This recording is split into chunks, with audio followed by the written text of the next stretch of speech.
That the Alt tab is the greatest two pieces on the keyboard. Yes. You know what? I hope this email finds you well. It's like, why are you expecting me to be well? Don't put that pressure on me to be well. At the very end of our last Healthy Harold, they revealed the hand and they like took the puppet off. Did they do that for you guys? No. There was just a hand. It was just a hand.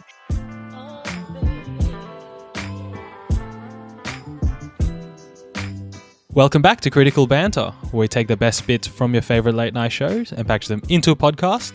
So for today's episode, we'll be having a very special guest today, Australian comedian Jenny Tian. We'll be reaching around her as per usual, and we'll also be starting a new relationship series with her, where we'll be helping our friend Harry find love on Help Harry. But before that, to wrap the week, we've got me and Miguel. Unfortunately, we do not have Rohit because he has technical issues once again. But we do have Kush. Hello, some would say fortunately. Fortunately indeed. And we have Senjamin. Hello, boys, big week for me. I finally did it. I took the plunge and I got my first Pfizer jab. Boys, let me tell you about this experience. It was surreal. You know, I walked up to it's just a big fuck off tent. And then you get up there, they check your ID. They check your booking. They check your temperature. And that was just literally, there was 3 checkpoints. Like you walk to each person and then they let you into the building. Like, I'm like, all right, they take it very seriously here. And then you go in and then they check your booking again. And then they're like, okay, fine. Surely now they just jab me, right? Like, come on, like you've checked everything. Just let me in. But then no, you get directed to a desk with a computer. She then checks your booking on the computer. She checked my driver's license. She checked my Medicare card. She asked me a few questions, my date of birth, my name, my address. And I'm like, bro, just give me the jab. I'm not here for a loan. Like, why are you asking so many questions? Don't check my credit, please. Yeah, like relax. And then she's like, okay, it's all verified. Please go stand in the line there. And I'm like, finally, hallelujah. So you stand in the line and I'll be honest, I felt like I was in the detention center. I felt like a tourist, dude. It was like so many checkpoints where they're like, what's your name? Why are you here? Like, I'm like, relax, boys. So I was in the line. I finally get there. And then they sit you down, and it's like a conveyor belt. Like literally, there's like 8 stations set up with a nurse at each station. You just sit down. She again checks your name, checks my ID, checks my booking, and I'm like, bro, please. Like they checked me 4 times already. By now, like they would have found out if it was fake. But anyway, I sit down, and she gets the needle out, and she holds it right in front of my face, and she shows me the label. It says Pfizer, and I'm like, okay, thank you. She's like, some people think we're faking them. Apparently, people have been coming in and like arcing up, like, oh, you guys are swapping the AZ with swapping the Pfizer with AZ and like changing the labels. And I'm like, I'll be honest with you, I don't care that much. Just jab me. And she's like, chip me. All right. Yeah, like literally, she's like, all right, for the first one, really, you should just be having soreness. Anything more than that, and you're going to be in trouble. And I'm like, thanks for the reassuring words. And she's like, the second jab is where you're going to have like a bit of issues. So anyway, so she jabs you. And I'm like, all right, finally, the ordeal is done. I can go. And she's like, no, please, go sit in the waiting room. You got to go sit in another room now where they monitor your symptoms. It's like, literally they have like a clock on the wall and there's a person like walking around like, all right, if you got your jab at 5 p.m., it's now been 15 minutes, you can go. And people start leaving. It's like literally sitting a uni exam again. Where like they have the proctors like walking around saying, all right, you can begin your exam. So anyway, so I sat there for 15 minutes. And then finally my time came and I'm like, all right, finally, now I can go home. But nope, there's another checkpoint as well. So literally before you leave the building, they ask for your name again, your ID. They ask if you have any symptoms. And they ask for one more. They ask for your QR code that you scan each time. And then they finally let me go into freedom. And boys, I can safely say I've not grown a third arm and I'm currently doing A-okay. So boys, very nice. Any listeners out there, if you're thinking about getting vaccinated, absolutely get vaccinated. And if you don't have the time like Sen, I also got my jab this week. AZ, AstraZeneca. Completely different experience, I will say. Ooh. I called up on Wednesday. They had a booking Wednesday afternoon, apparently, but I'm like, hold on. I need some time here. So I booked it on a Friday. I rocked up to the Friday. It's just a GP, a normal GP down the road. Not a tent, no nothing. They gave me a clipboard, 1 A4 piece of paper, fill in your details. They didn't check my ID to verify the details. They did nothing. I gave them the piece of paper and they're like, yeah, seems about right. Let's get you in. But no ID check, no nothing. They asked me about 3 questions and they're just like, yep, these are the symptoms. Do you have family history of X? Do you have family history of Y? No. All right, you're good to go. They brought me in another room and they just fucking jabbed me. So instead of your 30 steps, Senny, I had about 5 at most. I'd rather the 5, to be honest, dude. I love how Sen's one is like, we're checking this is Centauran, and they go to Mix is like, this guy is a human, right? He's a human. He's okay. They got to get rid of the AZ, bro. They're trying to hold on to the Pfizer, but AstraZeneca, they're giving it out to anyone, bro. You don't have to be human bro. at this rate, I think. I could have brought my dog and they probably would have given the vaccine. And any symptoms? I wanted to neck myself yesterday. So recording on Sunday, God. got the jab on Friday. So what happened was, Friday night I was chilling, but I went to sleep. 5 a.m. I woke up with chills. Jesus. So I had to get my hoodie on and I put 2 blankets over me. And I'm like, I'm still not warm, but this has to do the trick. And then I woke up again at 7 a.m. overheating. I was sweating. Oh. So I took the hoodie off. This is a great ad for AstraZeneca, by the way. If you want to get a vaccine, definitely get for AstraZeneca. Udi as well. Exactly, for hoodie. Kept me warm. And then I woke up at 9, pounding headache. Dude. That's what I'm like, I can't do this. I want to die. And I went back to sleep, woke up at 1. You know, I was all right at that point, but didn't get much sleep. But again, still worth it, I would say. Please get vaccine. I want to get out of this lockdown. This is my cry for help. Jab Sydney.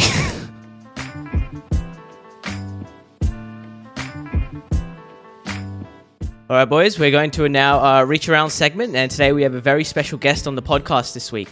Firstly, though, we do run through some numbers because, if anything, we are defined by our numbers, as Rohit once famously said. So we have 3.2 million likes and 64,000 followers on TikTok, 1,700 Instagram followers, thousands of dollars of hex debt, Big 4 accounting, and 1 misspelt name. Welcome to the podcast, Sydney comedian Jenny Tian. Hi, thanks for having me. We have one question that we always ask at the beginning for every guest, for ourselves as well. What has been your rarest moment that you've ever encountered? Dude, I have so many rare moments. I'm a very special person. You fit right in. There's too many. No, there was one that I thought of, which was when I was like a teenager, my mum used to send me to it was almost like sports camp, and I wasn't an athletic person. We had to do ice skating. I don't know how to ice skate. I refuse to be one of those people where you know how you're in the shopping centers and you're eating food and stuff and you just watch the people stack it. I was like, I'm not going to be one of those people, right? So what I would do in this 2-hour block daily where we were supposed to go ice skating was that I would spend half an hour lining up for the ice skating shoes and pretend that they wouldn't fit and stuff and try on different sizes. And then I would line up half an hour for food basically, and then I would spend 1 hour watching everyone else and eat chicken nuggets by myself. And that was how I spent my ice skating money every single day for 2 weeks. There's no way you got away with the shoe trick for every single day for 2 weeks. Surely someone at some point's come on, mate, you know your shoe size. No one pointed out the shoe size thing, but people did point out the chicken nugget thing toward the end of it. They were like, Jenny, you clearly don't know how to ice skate. All you do is watch us and eat chicken nuggets. And I'm like, no, I've definitely been before. You just haven't been paying attention. Have you conditioned yourself now? Anytime you see an ice rink or think of an ice rink, you get cravings for chicken nuggets? Yeah, exactly. That's precisely it. I'm it's time for nuggets. It's time for running away from everyone else and pretending I know how to do this. Was there any other sport in the sports camp where you were like, yeah, this is my sport. I'm so into it. Dude, I couldn't do any sports. I was literally every single swim class, I was the bottom class. I was seahorse level. I never graduated. Oh, same. I was seahorse as well. You were seahorse? Yes. Yeah, the shittest one. Everything terrible. That has unlocked some memories. That actually did. Holy camps. That's classic. You also did the classic, as both Sen and Miguel have also dabbled in, the Bachelor of Commerce and Arts at UNSW. You guys have done your research, yeah. Surprisingly so. My question is, a very important question as well, how many tutorials and lectures did you purposefully skip in order to meet a pass rate? Oh, I skipped so many. I was never, ever, ever like at uni. I was, you know what? I was that kid that did all the like extracurricular activities and like almost failed my courses because I would like do so many of like the extracurricular, like all the unpaid volunteer things. Oh, That's God. what I was doing. So I pretty much was never at lectures, and I would just like when it came to like finals, I would like cram and like take other people's notes and like memorize those. That's what I was doing. So I was like never there. Yeah. No, at least you were doing extracurriculars. Sen and I just sat at home. Yeah. We were doing nothing with our time. We didn't go to lectures. We didn't do anything with our lives. Look, I'm happy, man. Those Tuesdays where I just decided, nah, I'm going to stay in my bed. They're fine. They worked out well for me. Dude, like totally worth it until you get to like finals and you're like, Yeah. oh my God, why didn't I go to the lecture? Going a few to Stubbly though, a couple of questions we wanted to ask. Is the Q Lounge overrated? Q Lounge. Is that the food court? Yeah. Yep. I never liked that place, but it was like, you know what was great about it was that it was in like the location where it was like lower campus meets upper campus. Yeah. So it was like where all like the commerce kids and everything like aggregated. So I was kind of like forced to go there because that's where everyone else was. But like the space and everything, never liked it. No. It was too cramped. It was a It weird was too little... many, too many people. It was annoying. Yeah, I didn't like it. By 11:30, there were long lines. It's not worth it. Yeah, the lines were so ridiculously long for like such mediocre food. Yeah. I was about to say, as much as we'd love to be sponsored by Q Lounge, the dry pasta. Are you sponsored by Q Lounge? No, we wish. We wish. Definitely Oh my God, you guys are making it. I think we just burnt that bridge.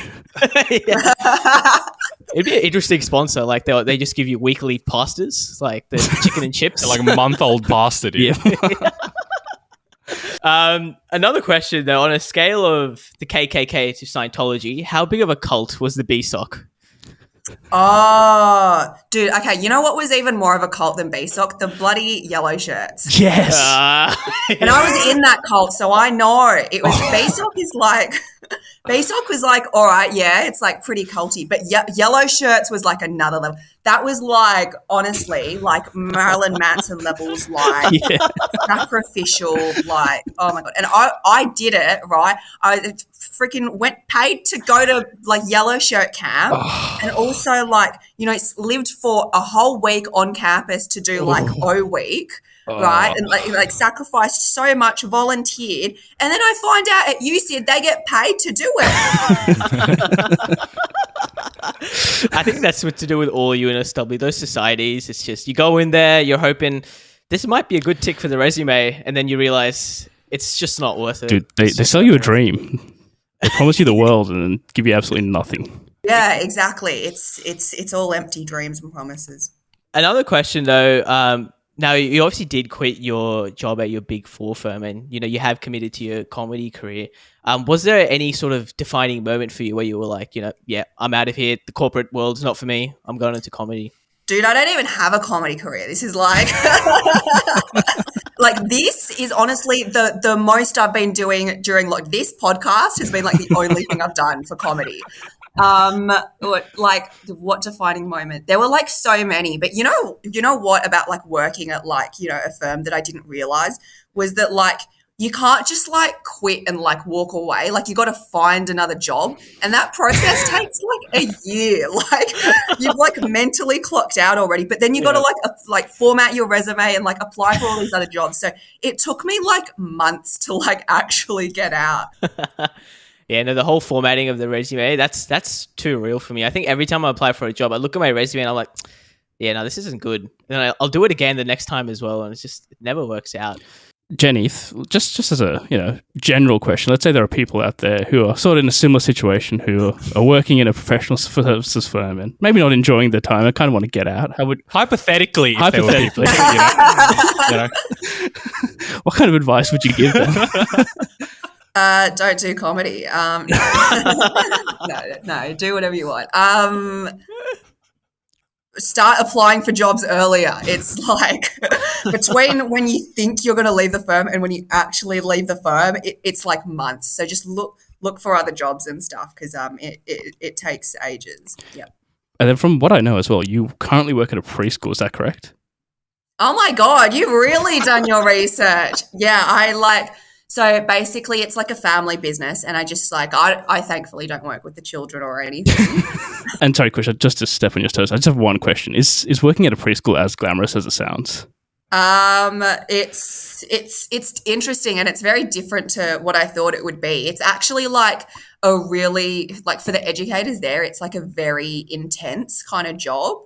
Because it's just like they've got like a routine that they stick to, and they always have to look like happy for the parents, because they're like an expectation that you're like this amazing person who's like great with children, but they're actually like, because they've just spent like a whole day with like 20 kids in a room, like obviously they're very like stressed out, and then they got to like be happy for the parents at the end of the day.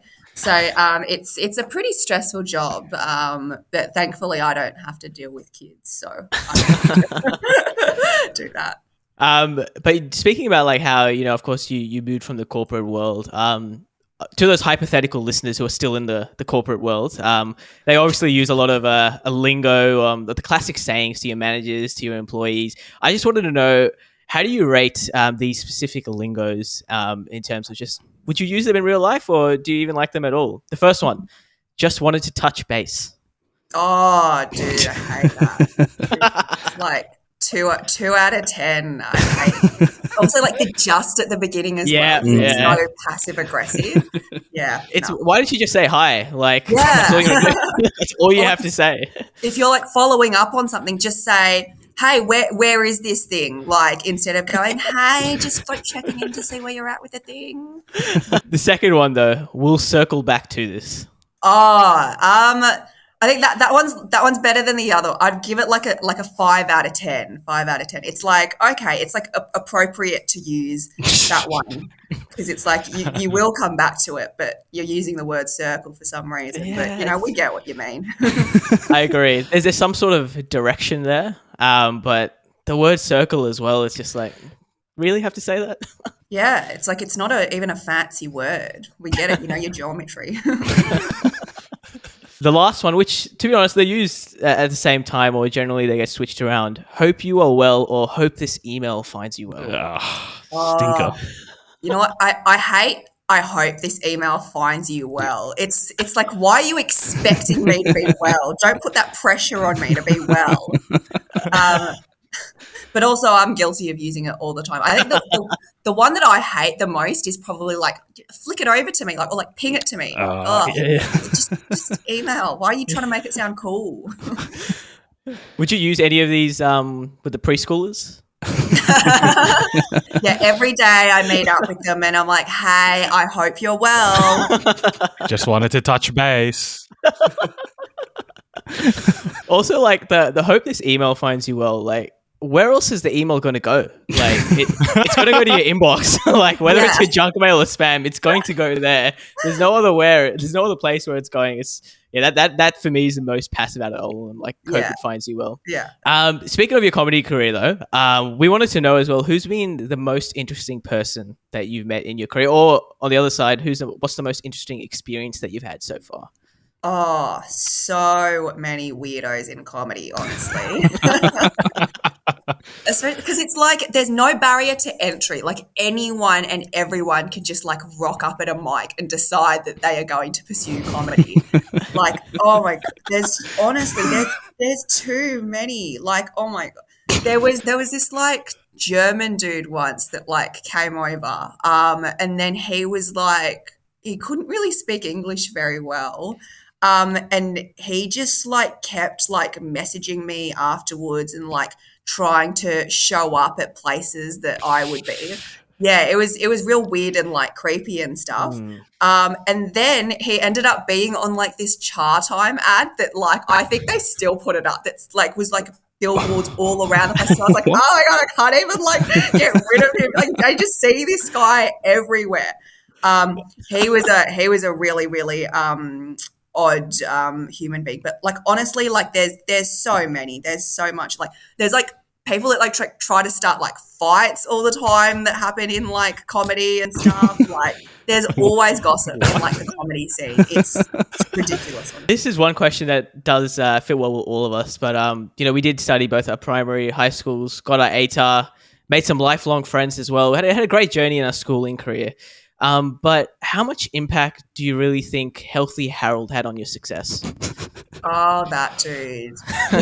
You know what was the most traumatizing thing? I don't know whether they did this for you guys, but like at the very end of our last Healthy Harold, they revealed the hand and they like took the puppet off. Did What? they do that for you guys? There was just a hand. They were like, It's just by a the hand. way, this giraffe that we've, had for a very long time, that's been this character and your friend for all these years, is fake. It's not real. It's just my hand.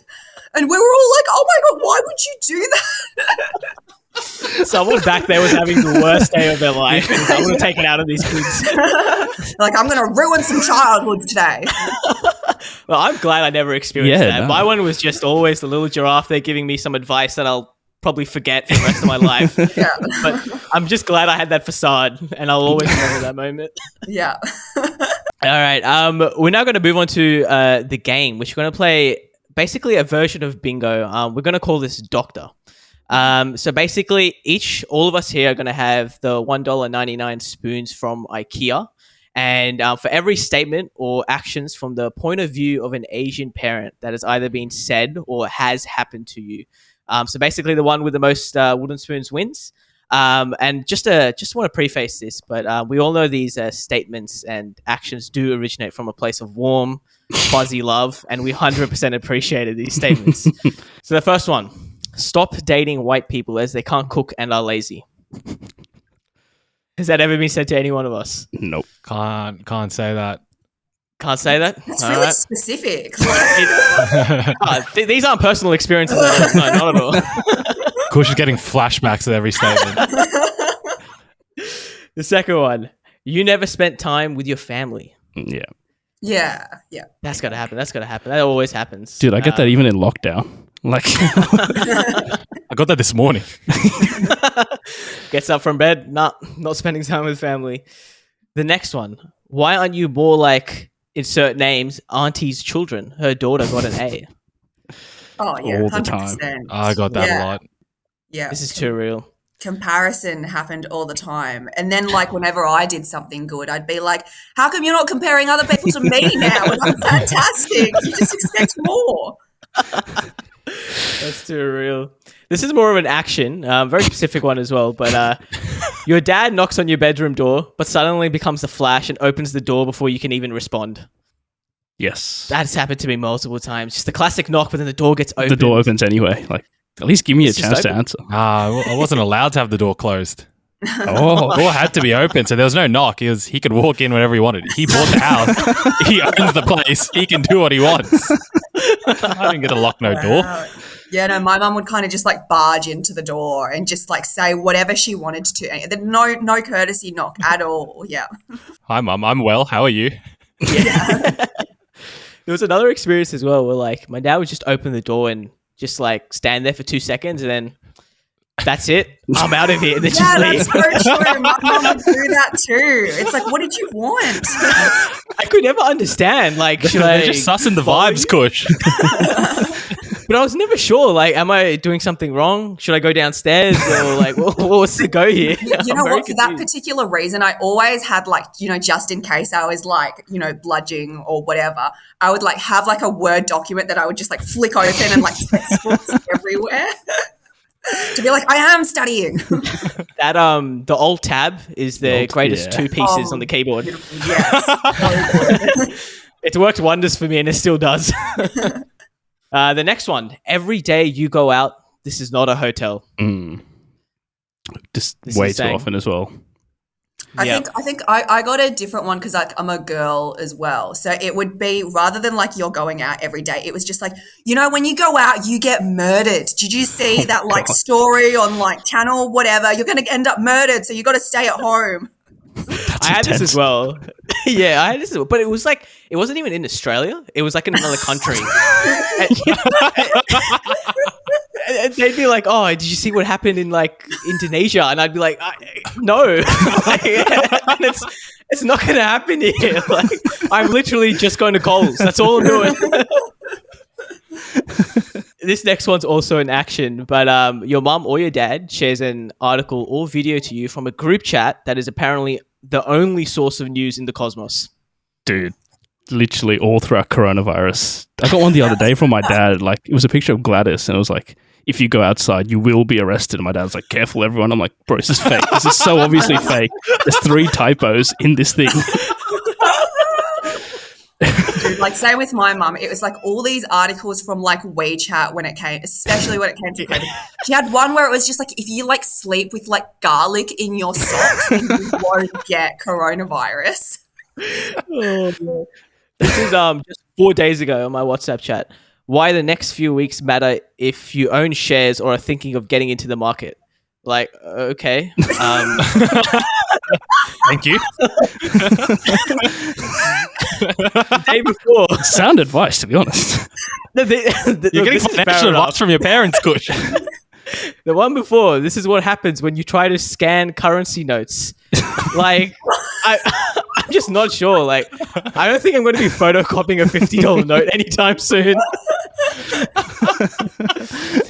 I've got a lot more which just keep getting weirder and weirder. How does the Pegasus spyware work, and is my phone at risk? That's so niche. That's so niche. What even is that?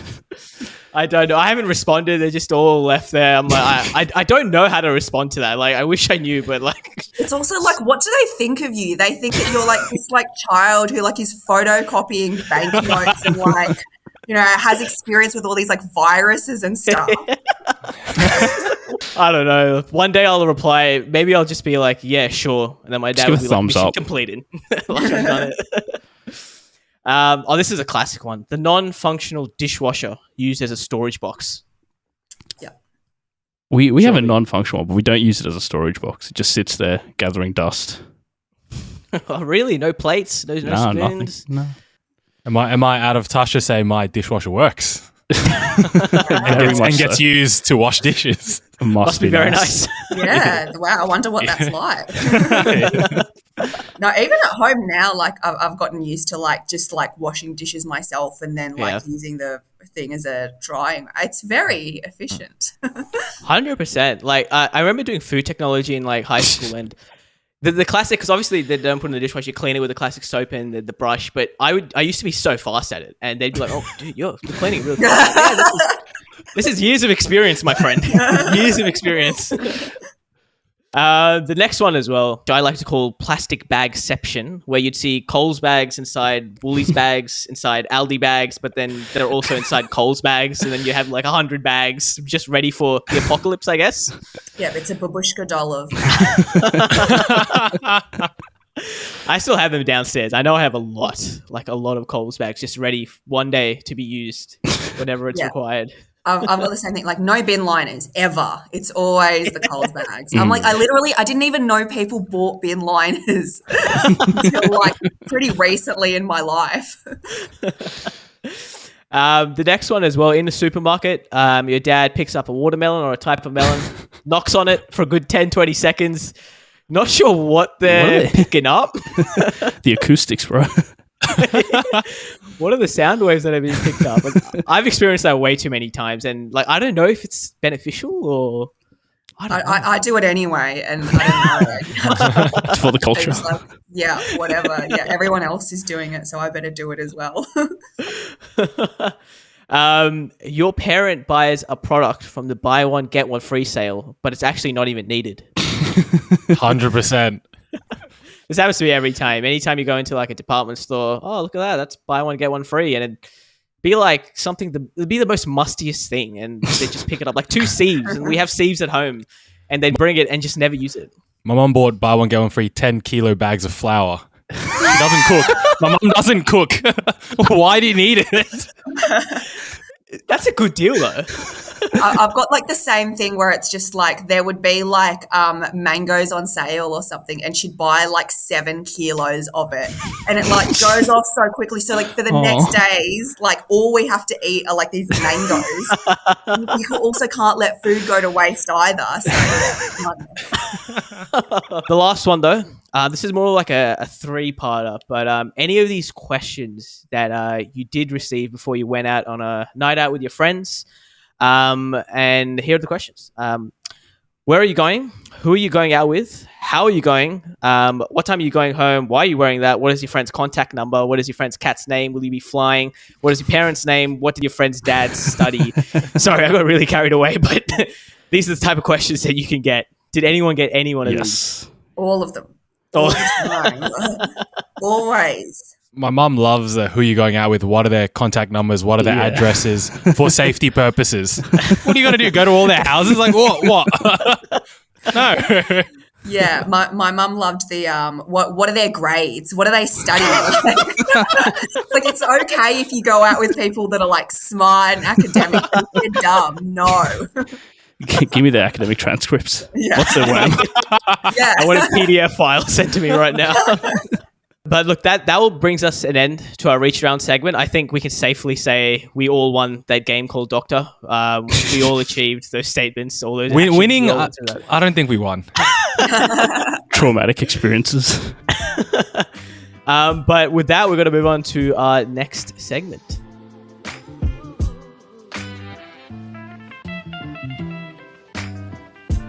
All right, guys, we've got a new segment this week called Help Harry. So we have a friend. Let's call him Harry because that's his name. And over the last couple of months, we've realized that Harry seems to have pretty rotten luck with the ladies. So in this series, we're going to chronicle his adventures and give him basically real-time feedback. And we're going to let him know what he's done well and where he can improve. By the way, we have absolutely no consent for any of this. So I was gonna ask. Did we ask if we could tell his story? Does he know? I've tweaked the story enough, so there's no. We're not liable for anything. But obviously, at the end, we want Harry to find love, or for us to get more followers, whichever comes first. So this tale happened a couple of weeks ago, just before lockdown and everything. And Harry recently matched with a young lady on Bumble. Let's call her Justine, because that was her name. And well, Harry seems to do well with the chat online because he managed to score himself a date. So far, so good. So the day of the date comes and they meet up at the restaurant and they sit down and they're chatting. And, it's all going pretty well. But this was one of those restaurants where there's no waiters. They have the QR codes on the tables and you got to scan the QR code. You look at the menu on your phone and you order on the phone. So then they each scan the QR code and they order their own things. So then they keep talking and things start to go south as Harry begins to open up. So mind you, they'd only spoken for about a week on Bumble before this, Bumble chat, it's very high level, very, how's your day been, blah, blah, blah. Not very deep in any stretch of the imagination. So then, as you can imagine, Harry starts bringing up past traumas, struggles of being an only child. His parents struggle to come to this country and to raise one child. And Justine, as you can imagine, starts to get a bit uncomfortable. Luckily for her, she gets saved by the food. So she had ordered a nice big burger and fries. Harry, on the other hand, got himself a beer. And so she was shocked. She couldn't believe what she was seeing. Like, what is this man doing? He's come on a date and he's ordered himself a beer. And so he asked why. And he said that he'd eaten before and he was fine, thanks. And so while she's struggling to eat a burger, Harry's just sipping away at his beer and just continuing his passionate discourse about growing up alone and his parents' struggles and just the usual cheery chit-chat you have on a first date. So the date ends and they say their awkward goodbyes and they head home. And then a few days later, Harry doesn't hear back from Justine. He messaged a few times on Bumble. And then Justine finally replies and lets him know that there won't be a second date. So Jenny, Kush, Miguel, a couple of things. What did Harry do well, if anything? And what should Harry avoid doing next time and how can he improve? There is a lot. There's a bit to unpick. Yes, there is. There's a lot to unpack here. I'll give him first credit where credit is due. He did well in the online part. Absolutely. Got a match. Yeah, getting a date is not easy on Bumble, so good on him for scoring that. I think that's where the credit ends. I think that's where the plaudits end. All right, I'll try and step in here. Maybe. So obviously on the first date, the guy is meant to pay, right? Let's put that out there. The guy should be paying. But obviously with this new whole COVID era, there's the QR codes and you scan it. And then obviously it's easier for each person to order their own thing. Do you think he should have jumped in and ordered for her? An offer would have been nice, is what I'll say. Yeah. At least offer. Not nice to offer. Yeah. Well, I can say with absolute confidence, Harry did not even offer. What an idiot, am I right, Sam? And then the second part, and this is the part for me. Oh, well, actually, there's two here. So the first one is she orders a burger and fries. Good meal, nice meal. You come on a date, you want to order some food. He ordered, I assume, just a Tui's new, a schooner of Tui's. Should he have ordered food? Plain and simple. Yes. Even if he's not going to eat. Absolutely. Yeah, mirror what your date is doing. Like if your date was like, oh, actually, I'm not that hungry, then you go, oh, okay, cool, I'm not hungry. Like mirror what they do. So let's say he didn't. Let's say he wasn't actually hungry, which I'm pretty sure he wasn't. Maybe if he ordered the food and didn't eat it, is that weird as well? The thing is, he shouldn't have eaten at home before a date where they know they're going to go out and get food. Like clearly, I don't know this guy very well, but it sounds like he's trying to save money on the date. He's not offered to pay. He's ordered like one drink for himself. And he's eating at home so that he doesn't have to pay for a meal. That was the other thing. He only ordered a beer for himself. He could have ordered two, which, it's still a very bad thing that he only ordered one, but another one would have been nice just to pass it on to her. Yeah. And also, only one beer is what, if you're, out on a date with someone, you at least think that you're going to get, two drinks or so and, have a conversation going. Only one, you might as well have just, rocked up there and had a water. Would have been free as well. Yeah. So 2 out of 2, not going well. And the final one. Look, I'm all about, showing vulnerability and opening up. And, there's a stigma about males, not really sharing their feelings and whatnot. So I'm all power to him for this. But on a first date, mate, come on. you got to, it's at least third date before you start projecting your childhood traumas onto someone. This is far too soon.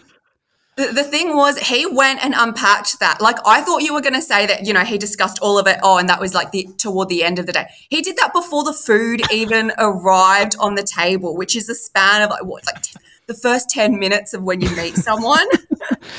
I think his understanding was, they'd spoken on Bumble. They were friends at this point. Maybe now to take it to the next level, you're on a date. Now it's time to show vulnerability. Am I reading this wrong? You know what, though? On the flip side, I reckon maybe one day he's going to meet some, girl that's really into vulnerable guys and, she's going to love that he, just unfolded his entire family history and trauma to her in 10 minutes. Jenny, if this was you, if you were on a date with a bloke and he did, just started opening up aggressively like this, what would you do? How would you react? I've probably been on that date before, honestly. Hang on, do you know Harry? Yeah, that was me actually. I think I've been on that date, and then I just if I was the girl that was eating food, I would try and finish it as quickly as I can, and wolf it down, and then I'd be like, well, this has been lovely, I got a thing now, gotta go, bye, and then afterwards send the message that was hey, I don't think we're gonna go anywhere, take care. Yeah, I'm also struggling to understand how this could have been a conversation between two people. This feels like it's just one person monologuing, on a Shakespeare script about his past. I think that, there's a bit of truth. I think he just wants someone to listen. I think at the end of the day. And she was willingly listening to all this. Yeah, I don't think she was on the other end, yes, please tell me more about your trauma. It's free therapy, isn't it? Yeah, man wants a therapist, not a girlfriend. So I guess for Harry's next date, inshallah, he will get one. What should he do to avoid these sort of things? And one last thing as well is that after the date, he shouldn't have messaged as many times as he did to check in with her. Should he have messaged at all? Maybe not message, wait for her to message back, or is it what's the go? One message is polite, and then that's it. If they don't respond after that, that's it. They're not into you. All right. So for then Harry's next date with another lovely girl, what should he do? First of all, I think ordering food is probably the bare minimum. Order something you can eat. You can take time and enjoy. And then we're saying at least offer to pay. Doesn't have to pay, but at least offer. Yeah. That's offer would be polite. nice. Yeah. And then where do we stand on the childhood traumas? What date does have to be to bring that up? Date 3, date 2, 3. Yeah. All right, Look, you can tell about your childhood stories. Maybe not the trauma side. Talk about Healthy Harold if you want. It's a slippery slope, though. Once you start telling these childhood stories, it begins to Exactly. lead into that direction where you're just crying about the time in year 4 when your mom hit you, All right, Harry. We'll keep in touch with Harry and see how he goes, but he's got a lot of improving to do, I think. This could be a many-year series that I think we've embarked on. Lots longer than the podcast. Yeah.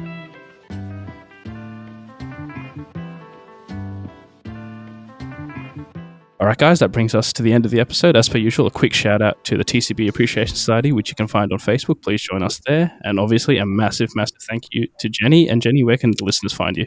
On Instagram, I'm at _Jenny Tian. I'm also on TikTok at NomNomJenny. And I've got a very inactive Facebook page if you want to follow that too. It's Jenny Tian. All right, listeners, go ahead and follow her there. And you can find us on Instagram at Critical Banter and on TikTok. And you can find our episodes on Apple Podcasts and Spotify.